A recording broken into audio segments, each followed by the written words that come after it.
நாடாளுமன்றத்தில் திமுக எம்பிக்கள் எப்படி செயல்பட வேண்டும் அப்படிங்கிற ஒரு ஆலோசனை கூட்டமும் ஒரு பயிற்சி பட்டறை மாதிரியான கூட்டம் முடிந்த பிறகு வெளியே வந்திருக்காங்க. ஒரு 11 பேர் புதுமுகங்கள்.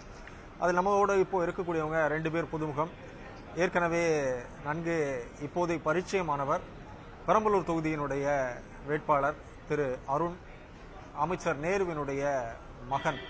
அதே போல தருமபுரி திரு மணி அவர்களும் ஒரு புதுமுகம்.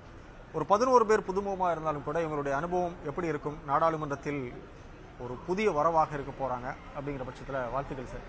ஒரு தருமபுரியில இருந்து ஒரு நாடாளுமன்றத்துக்கு முதல் முறை போக போறீங்க அப்படிங்கிறப்போ இந்த ஒரு தருணம் எப்படி இருக்கு? மிகவும் மகிழ்ச்சியாக இருக்குது. தருமபுரியிலேருந்து நான் தேர்ந்தெடுக்கப்பட்டிருக்கேன். நாடாளுமன்றத்துக்கு போகிறதுல எனக்கு ரொம்ப சந்தோஷமான ஒரு செய்தியை கழகத் தலைவர் மூலமாக எனக்கு கிடைச்சிருக்கு.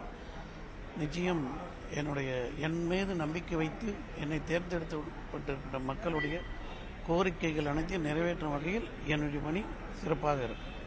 அதாவது ரொம்ப ஒரு பின்தங்கிய மாவட்டம்.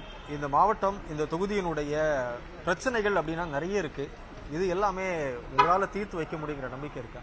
நிச்சயம் இருக்குங்க. தேர்தல் வாக்குறுதியில் என்னென்ன கொடுத்துருக்கீங்களோ அத்தனையும் நிறைவேற்ற வகையில் என்னுடைய நாடாளுமன்ற உறுப்பினர்களும் என்னுடைய பணிகள் நிச்சயம் இருக்கும். அதற்கு முழு மூச்சாக என்னுடைய பணி இருக்கும் என்று தெரிவித்துக் கொள்கிறேன். பாமக சார்பில் களமிறக்கப்பட்ட திருமதி சௌமியா அன்புமணியை தோற்கடித்து நீங்க ஒரு வெற்றி அப்படிங்கிறது என்ன ஒரு நம்பிக்கை உங்களுக்கு அங்க அந்த மக்கள் உங்க மேல வச்சிருக்காங்க? அவங்களுடைய வெற்றி அப்படிங்கிறது ரொம்ப ஒரு கடைசி நேரம் வரைக்கும் எதிர்பார்க்கப்பட்டது உண்டு இல்லை. கடைசி நேரம் வரைக்கும் எதிர்பார்க்கப்பட்ட வெற்றியாக இருந்தாலும் நிச்சயம் வெற்றி பெறுவது தேர்தலுக்கு முன்பே எங்களுக்கு தெரிந்த ஒன்றுதான்.